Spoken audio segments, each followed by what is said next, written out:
Welcome back. Yadadri Bhuvanagiri జిల్లా Choutuppal, Panthangi, Gudur toll ప్లాజాల వద్ద హైదరాబాద్ నుండి ఆంధ్ర వెళ్తున్న వాహనాలతో రద్దీ కొనసాగుతోంది.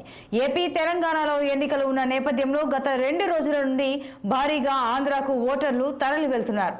టోల్ ప్లాజాలో మొత్తం 16 బూతులకు 9 బూతుల ద్వారా ఆంధ్ర వైపుకు జీఎంఆర్ సిబ్బంది వాహనాలను పంపుతున్నారు.